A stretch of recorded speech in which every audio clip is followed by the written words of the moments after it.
بسم اللہ الرحمن الرحیم۔ دوستو السلام علیکم۔ یوٹیوب چینل دلچسپ ویڈیوز میں خوش آمدید۔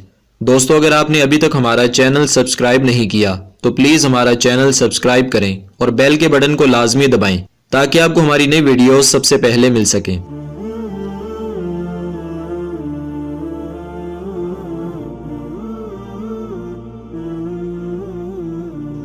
حضرت عیسیٰ علیہ السلام کی والدہ ماجدہ حضرت مریم رضی اللہ تعالی عنہا کے والد کا نام عمران اور ماں کا نام حنا تھا۔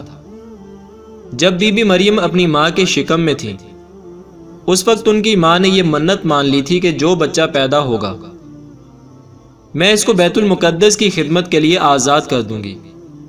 چنانچہ جب حضرت مریم پیدا ہوئی تو ان کی والدہ ان کو بیت المقدس میں لے کر گئیں۔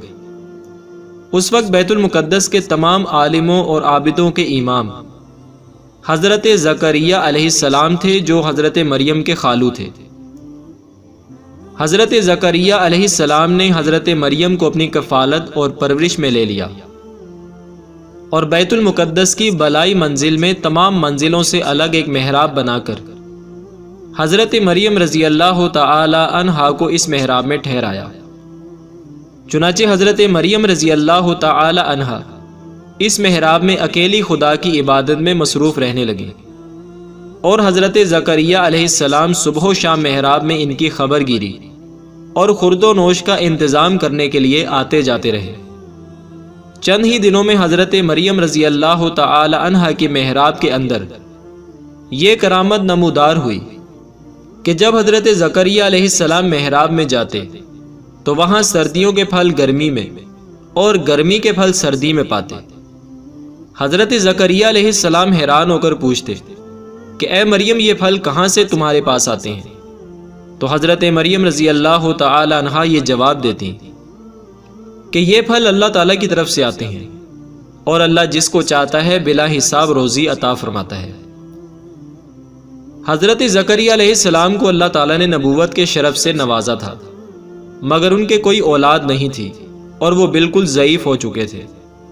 برسوں سے ان کے دل میں فرزند کی تمنا موزن تھی اور بارہا انہوں نے گڑ گرا کر خدا سے اولاد نرینہ کے لیے دعا بھی مانگی تھی، مگر اللہ تعالیٰ کی شان بے نیازی کے باوجود اس کے اب تک ان کو کوئی فرزند نہیں ملا۔ جب انہوں نے حضرت مریم رضی اللہ تعالی عنہا کی محراب میں یہ کرامت دیکھی کہ اس جگہ بے موسم کا پھل آتا ہے تو اس وقت ان کے دل میں یہ خیال آیا کہ میری عمر اب اتنی ضعیفی کی ہو چکی ہے کہ اولاد کے پھل کا موسم ختم ہو چکا ہے، مگر وہ اللہ جو مریم کی محراب میں بے موسم کے پھل عطا فرماتا ہے وہ قادر ہے کہ مجھے بھی بے موسم کی اولاد کا پھل عطا فرما دے۔ چنانچہ آپ نے محراب مریم میں دعا مانگی اور آپ کی دعا مقبول ہو گئی اور اللہ تعالیٰ نے بڑھاپے میں آپ کو ایک فرزند عطا فرمایا جن کا نام خود اللہ تعالیٰ نے یحییٰ رکھا اور اللہ تعالیٰ نے ان کو نبوت کا شرف بھی عطا فرمایا۔ اس واقعے کو اللہ تعالیٰ نے قرآن مجید میں پارہ 3 سورہ آل عمران کی آیت نمبر 37 تا 39 میں بیان کیا ہے۔ دوستو ویڈیو کو لائک اور شیئر کریں اور ہمارا چینل سبسکرائب کرنا نہ بھولیے گا۔ شکریہ۔